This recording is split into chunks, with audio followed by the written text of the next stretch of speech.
America అధ్యక్షుడు Donald Trump పై Israel ప్రధాని Benjamin Netanyahu ప్రశంసల వర్షం కురిపించారు. ట్రంప్ సాహసోపేతమైన నిర్ణయం చరిత్రలో నిలిచిపోతుందని కూడా కొనియాడారు. అమెరికా ఇరాన్ పై దాడుల సందర్భంగా ఓ వీడియో రిలీజ్ చేశారు. అందులో ట్రంప్ ను పొగడ్తలతో ముంచెత్తారు. ఇజ్రాయెల్ చేపట్టిన ఆపరేషన్ రైజింగ్ లయన్ విజయవంతమైందని నెతన్యాహు అన్నారు. శాంతిని నెలకొల్పేందుకే ట్రంప్ శక్తిని ఉపయోగించారన్నారు.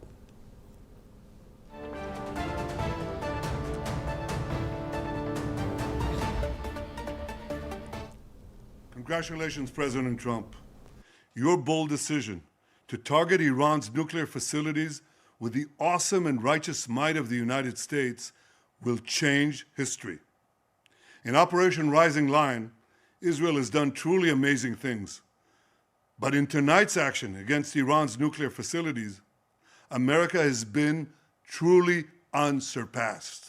It has done what no other country on earth could do. History will record that President Trump acted to deny the world's most dangerous regime the world's most dangerous weapons. His leadership today has created a pivot of history that can help lead the Middle East and beyond to a future of prosperity and peace.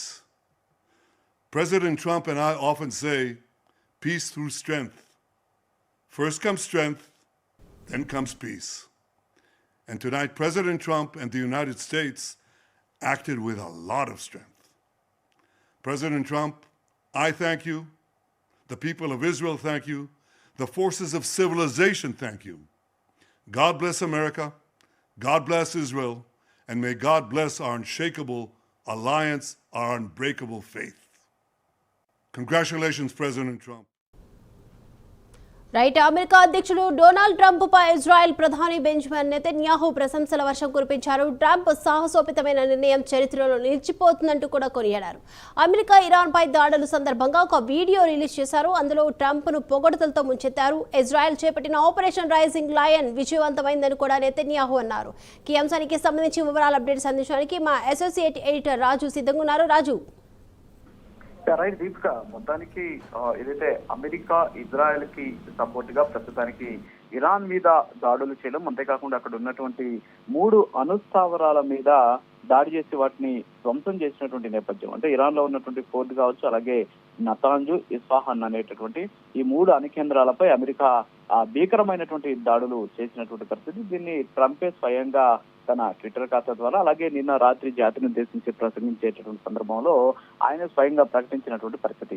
అయితే Trump చేసినటువంటి పనికి, Trump చేసినటువంటి సాయానికి ప్రస్తుతానికి ఏదైతే అధ్యక్షుడు అయినటువంటి, అంటే America అధ్యక్షుడు అయినటువంటి ట్రంప్ ని అభినందనలతోటి ముంచెత్తుతూ ఉన్నటువంటి పరిస్థితి. ఎస్పెషల్లీ ఇజ్రాయెల్ ప్రధానమంత్రి అయినటువంటి బెంజమిన్ నెతన్యాహు డొనాల్డ్ ట్రంప్ కి కృతజ్ఞతలు చెప్పడమే కాకుండా అమెరికా తీసుకున్నటువంటి ఈ సాహసోపేతమైనటువంటి నిర్ణయం చరిత్రను మార్చేస్తుంది అని చెప్పేసి కూడా ఆయన కొన్ని కీలకమైనటువంటి వ్యాఖ్యలు కూడా చేసినటువంటి పరిస్థితి. దానికి సంబంధించి ఆయన ఒక వీడియోని రిలీజ్ చేశారు. అంతేకాకుండా ట్విట్టర్ లో కూడా ఆయన స్పందించినటువంటి పరిస్థితి. ఎస్పెషల్లీ ధర్మబద్ధమైనటువంటి శక్తితోటి ఇరాన్ లో ఉన్నటువంటి అణు కేంద్రాలను లక్ష్యంగా చేసుకొని తీసుకున్నటువంటి ఈ నిర్ణయం చాలా సాహసోపేతమైందని చెప్పేసి, ఇది చరిత్రని మార్చేస్తుంది అని చెప్పేసి నెతన్యాహు ఈ సందర్భంగా భారీ ఎత్తున కొనియాడినటువంటి పరిస్థితి. అంతేకాకుండా ఆపరేషన్ రైజింగ్ లైన్ లో ఇజ్రాయెల్ అద్భుతమైనటువంటి ప్రయోజనాలను పొందడానికి అమెరికా సాయం చేసిందని చెప్పేసి, అంతేకాకుండా ఇరాన్ అణుకేంద్రాల లక్ష్యంగా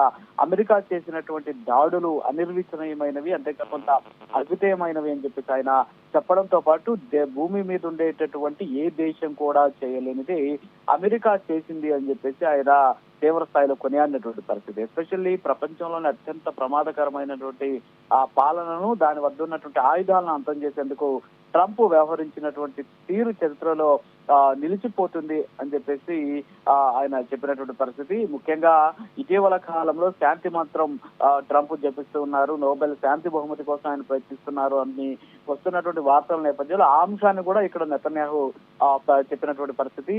బలమైనటువంటి శక్తి ద్వారానే శాంతి నెలకొంటుంది, ముందు శక్తిని ప్రయోగిస్తే ఆ తర్వాత శాంతి అదే వస్తుంది. ఇరాన్ పై దాడుల్లో అమెరికా ఇలాంటి శక్తితోనే వ్యవహరించింది, ట్రంప్ శాంతి కాముకుడు అని చెప్పేసి కూడా ఆయన నెతన్యాహు చెప్పినటువంటి పరిస్థితి. సో ఓవరాల్ గా చూసుకుంటే మనం ఏదైతే డొనాల్డ్ ట్రంప్ ని ప్రస్తుతానికి భారీ ఎత్తున పొగడ్తలతో కూడా ముంచేసినటువంటి సిచ్యువేషన్ అయితే ఉంది. సో ప్రస్తుతం ఇరాన్ మీద దాడుల నేపథ్యంలో అమెరికా చేసినటువంటి దాడులతోటి ఇరాన్ భారీ ఎత్తున విధ్వంసానికి గురైనటువంటి పరిస్థితి, భారీగా ఎదురు దెబ్బలు కూడా ఇరాన్ కి తగులుతూ ఉన్నటువంటి సిచ్యువేషన్ కనిపిస్తుంది. నిన్న జరిగినటువంటి దాడుల్లో కూడా ఇరాన్ రివల్యూషనరీ గార్డ్ కోర్ కి చెందినటువంటి 3 కీలకమైనటువంటి కమాండర్లను ఇజ్రాయెల్ సైన్యం మట్టుబెట్టినటువంటి పరిస్థితి. అణుస్థావర లక్ష్యంగా దాడులు చేసినప్పటికీ కూడా అక్కడ ఉన్నటువంటి ఇరాన్ సైన్యం వాటిని నేలకూల్చింది. అయితే అమెరికా ఎప్పుడైతే రంగంలోకి దిగిందో దీంతో భారీ ఎత్తున ఈ 3 అణుస్థావరాలు కూడా ధ్వంసమైనటువంటి పరిస్థితి. బాలిస్టిక్ క్షిపణులు తయారు చేసేటువంటి కర్మాగారాల మీద కూడా బాంబుల వర్షం కూడా కురిపించినటువంటి పరిస్థితి ఉంది. అంతేకాకుండా కజకిస్తాన్ లో ఉన్నటువంటి ప్రావిన్స్ లో ఇరాన్ సైనిక మౌలిక సదుపాయాలను కూడా నాశనం చేసినటువంటి పరిస్థితి. సో ఓవరాల్ గా మనం చూసుకుంటే ఇప్పటి వరకు కూడా 430 మంది చనిపోయారని చెప్పేసి, దాదాపు 3500 మంది వరకు కూడా గాయాలని చెప్పేసి ఇరాన్ ఇప్పటికే ప్రకటించినటువంటి సిచ్యువేషన్ అయితే ఉంది. సో ఓవరాల్ గా చూస్తే 3వ ప్రపంచ యుద్ధం వచ్చిందా అనేటటువంటి ఒక ఆందోళన కూడా వ్యక్తమవుతున్నటువంటి పరిస్థితి. సో ఓవరాల్ గా చూసుకుంటే ప్రస్తుతానికి అమెరికా చేసినటువంటి సహాయానికి ఇజ్రాయెల్ ఇప్పటికే థ్యాంక్స్ చెప్పినటువంటి సిచ్యువేషన్ కనిపిస్తుంది. Deepika. Right, thank you Raju.